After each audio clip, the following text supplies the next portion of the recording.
you're going to die. Maybe not today, maybe not tomorrow, but one day, your heart will stop, your breath will fade, and everything you've known will be gone. Have you ever truly faced that reality? Have you ever let it sink in? The house you built, the people you loved, the plans you made, one day, they will all exist without you. What happens then? What happens to you? I know it's terrifying. That's why so many of us avoid thinking about it. We distract ourselves with work, with routines, with endless to-do lists. But deep down, the fear lingers, doesn't it? It creeps in during the quiet moments, late at night, when you're lying in bed, staring at the ceiling, wondering, what's the point? What comes after all this? If that question has ever haunted you, you're not alone. In fact, science has spent centuries trying to answer it. What if I told you that science doesn't just explain death, but it actually gives us the power to understand it, to accept it, maybe even to find peace with it? Today, we're going to dive into that mystery. We will break down what actually happens when you die, not just physically, but on a deeper level. Why your brain fights against the thought of death, why your heart searches for meaning in the face of the inevitable. And more importantly, I will show you why your existence is far greater than you ever imagined. By the end of this video, you will see death differently. You will realize that the fact you will die is not a tragedy. It is the very thing that makes life meaningful. You will understand that, despite how small you feel in this vast universe, there is something extraordinary about you. And if you stay with me, I will show you why. Because what if I told you that death isn't the end? That long after your body fades, something of you remains? And that maybe, just maybe, science and faith have been telling the same story all along? Stay with me. This might just change everything. Why do we search for meaning? Why do we need to believe that our lives, our struggles, our joys matter? Have you ever wondered why your heart aches for purpose? Why your soul refuses to accept that life is just a series of random events? Maybe you've lost someone you love. Maybe you've faced your own mortality. And in those moments, the question hits you like a tidal wave. Why? Why does any of this happen? What is the reason behind our suffering, our existence, our end? It turns out this desperate search for meaning is not just emotional, it is biological. Science has uncovered something fascinating. Our brains are wired to create meaning, even when there is none. In the 1960s, researchers conducted a shocking experiment. People were shown disturbing videos of innocent victims being electrocuted. And do you know what happened? The viewers, instead of feeling only sympathy, started believing the victims must have deserved their suffering. Why? Because their minds could not accept meaningless pain. They needed a reason, an explanation, a way to make sense of what they saw. And if we do this for others, imagine what we do for ourselves. We search endlessly for purpose. We assign meaning to our victories, our heartbreaks, our failures. We tell ourselves everything happens for a reason, because deep down, we fear the alternative, that maybe nothing matters. But here's the truth. You're not alone in this search. This need to find purpose, to understand your own existence, is written into your very being. It's not a weakness. It's not foolishness. It is what makes you human. And perhaps it's what makes you divine. The Bible echoes this truth. Ecclesiastes 3 verse 11 says, "He has set eternity in the human heart." That unshakable feeling inside you, that whisper that says there must be more, it was placed there by God Himself. Your longing for meaning is not an accident. It is a clue, a sign, a reminder that your life is part of something greater. So what does this mean for death? If your very soul is wired to seek meaning, doesn't it stand to reason that your death must have meaning too? Could it be that the end you fear is not the end at all? Hold on to that thought, because we're just getting started. Look up at the night sky. See the stars, the vast emptiness, the galaxies stretching far beyond what your eyes can perceive. In this endless universe, does your life really matter? Are you just a tiny, fleeting speck, here today, gone tomorrow, forgotten in the vastness of time? Have you ever wondered if you're too small to be significant? Science tells us that our universe is staggering in scale. The Milky Way alone holds over 100 billion stars. And that's just one galaxy. Astronomers estimate that there are 2 trillion galaxies in the observable universe. Compared to that, what are we?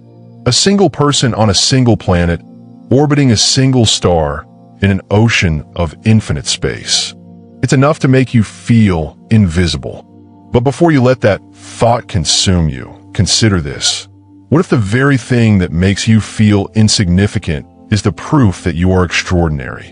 What if, despite the endless expanse of the universe, there is something within you that is even more complex, even more powerful?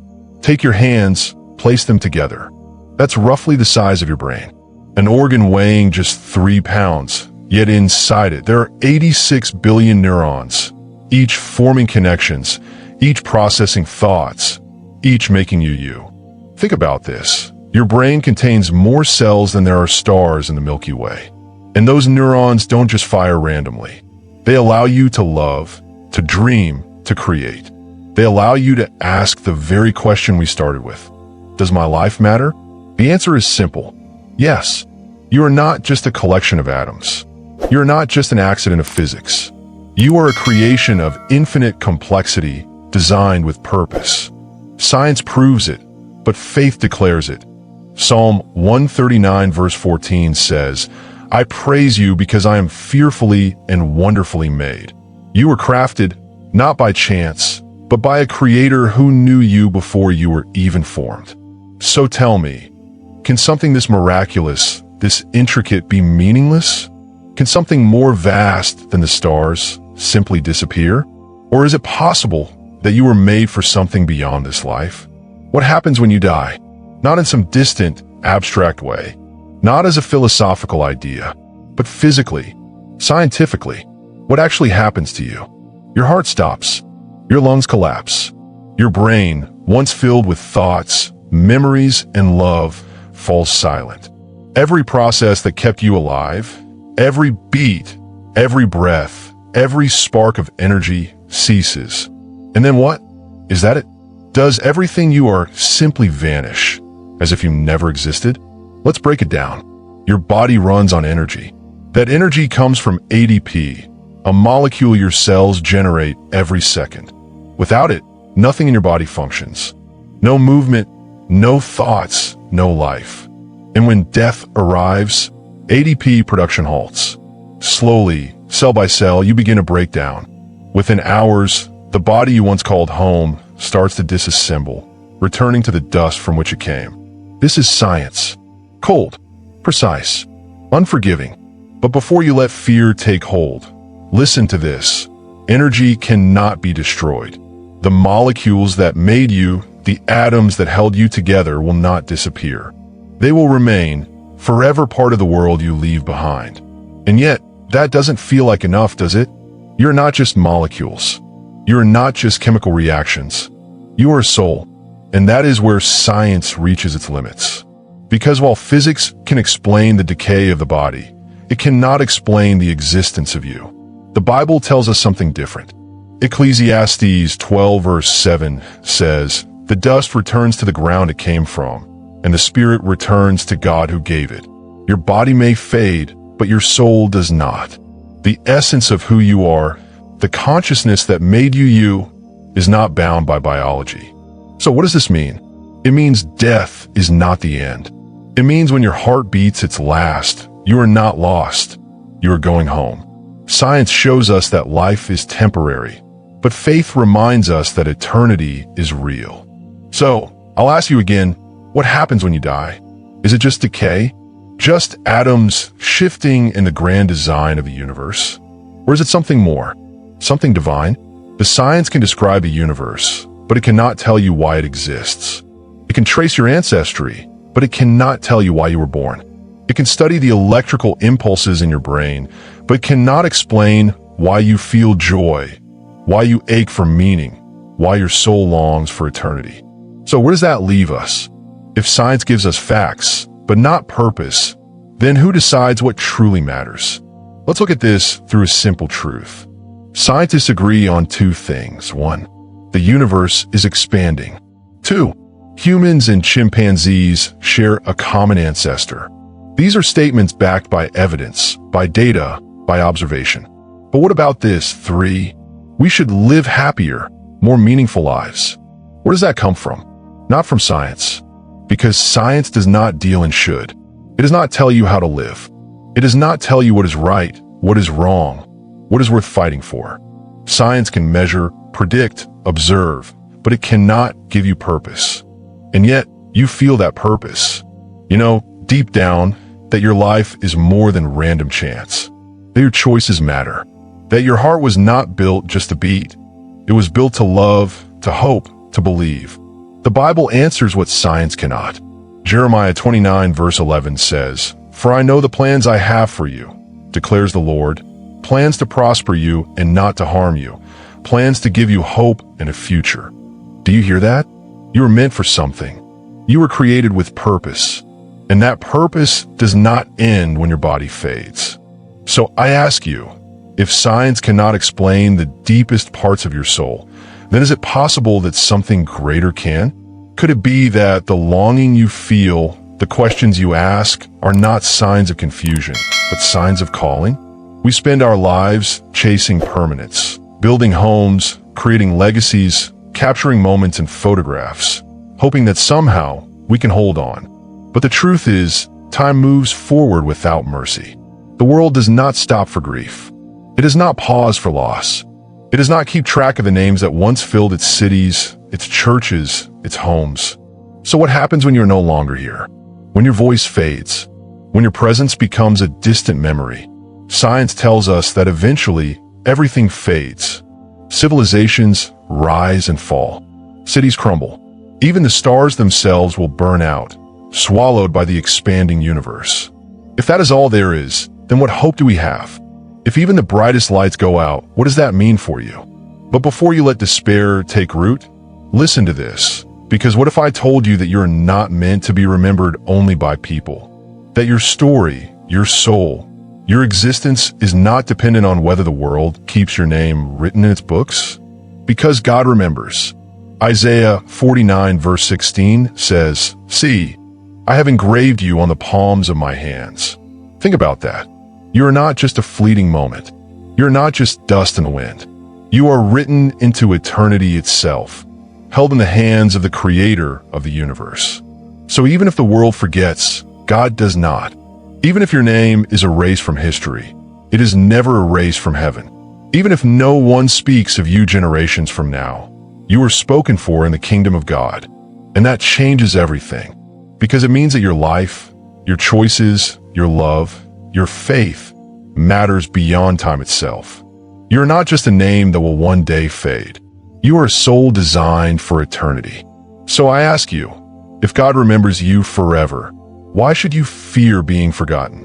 If your story is written into His divine plan, why should you cling to the temporary? The world may move on, but heaven holds you still. And that truth is worth everything. The fear of disappearing, the terror of non-existence. And yet, even as that fear grips us, something within us refuses to believe that death is the end. Something whispers there must be more. Science tells us that our atoms remain, that the building blocks of our bodies do not disappear. But does that bring comfort? Does knowing your molecules will drift into the earth, into the sky, into the stars? Does that satisfy the aching question in your soul? Because let's be honest, you don't just want to exist in fragments. You want to be, to live, to continue. And that desire, that longing, it is not foolish. It is not wishful thinking. It is truth written into your very being. Ecclesiastes 3 verse 11 says, "He has set eternity in the human heart." The feeling you have, that deep, unshakable sense that life does not simply end. It was placed there by God Himself. Because you were not created for nothingness. You were created for eternity. Think about that. If your soul were meant to fade, why would you fear the idea? If your spirit were destined for oblivion, why does every fiber of your being reject that thought? Could it be that your soul knows something your mind cannot fully grasp? The Bible tells us this plainly. John 11, verse 25, I am the resurrection and the life. The one who believes in me will live, even though they die. Death is not the end. It is not a void. It is not the collapse of all you are. It is a door, a passage, a transition from this world to the next. So I ask you again, what happens when you die? If everything in you cries out for life, if your soul knows it was meant for something beyond the grave, then why should you fear? Why should you doubt? Because the truth is, you were not made for death. You were made for life, everlasting, divine, eternal, and that truth changes everything. So now you know, you will die, your body will fail, your time will run out. But the real question is, what happens next? Will you fade into nothingness? Will you be forgotten, lost in the passing of time? Or will you step into something greater, something eternal, something your soul has always known was waiting? Science tells us what happens to the body, but science cannot explain what happens to you. Your consciousness, your spirit, your very essence, where does it go? If life was only meant to end, why does your heart yearn for something more? Why does your soul refuse to accept the idea of oblivion? Because deep down, you know the truth. Death is not the end. It never was. It is the doorway to eternity. The question is, where will you spend it? You have a choice. You can live in fear, clinging to the temporary, pretending the inevitable will never come. Or you can surrender, accept the truth, believe in the one who has already conquered death. Jesus said, I am the way, the truth, and the life. No one comes to the Father except through me. John 14, verse 6. This is your moment. This is your chance to choose eternal life, to embrace the promise God has prepared for you. Don't wait. Don't let another day pass without securing your place in heaven. If your heart is calling, if your soul is longing, pray. Leave your prayer in the comments. Ask for His mercy, His grace, His salvation. Let your words be written in the book of life. Because when your final breath comes, there is only one thing that will matter. Where you go next?